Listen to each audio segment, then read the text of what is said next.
আসসালামু আলাইকুম। আজকে সকাল সকাল উঠে দেখতেছি অনেক মেঘ জমেছে আকাশে।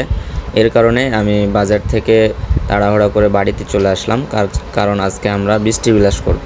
অর্থাৎ আমাদের ছাদে আমরা বৃষ্টিতে ভিজবো। তো আমি এবং আমার ছোট ভাগিনা ছিল সাথে। আমরা খুব তাড়াহুড়া করে বাজার থেকে বাড়িতে চলে আসলাম। এরপরে আমরা মেঘের পানিতে ভিজার জন্য ছাদে চলে আসলাম।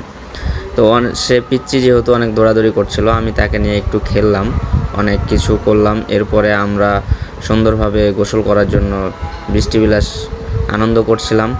অনেকক্ষণ দৌড়াদৌড়ি এবং বৃষ্টিতে ঘোরাফেরা, ছাদের ওপর দৌড়াদৌড়ি, এইদিকে সেই দিকে ঘোরাফেরা করার পরে আমি, ভাইয়া এবং ছোট ভাগিনা মিলে অনেক মজা করলাম। আর ভাগিনা যেহেতু ছোট মানুষ ছিল, সে তো বৃষ্টি থেকে উঠবেই না কোনো মতেই।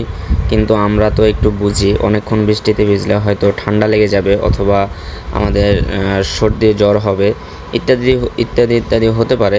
এর কারণেই আমরা বৃষ্টিতে ভিজা শেষ করে আমরা আমাদের মতো করে গোসল করছিলাম। এরপরে ভাগিনা আর কি গোসল করার সময় অনেক দুষ্টামি করছিল। ভাগিনাকে নিয়ে আমি গোসল করলাম এবং তাকে সাবান টাবান মাখায় দিলাম।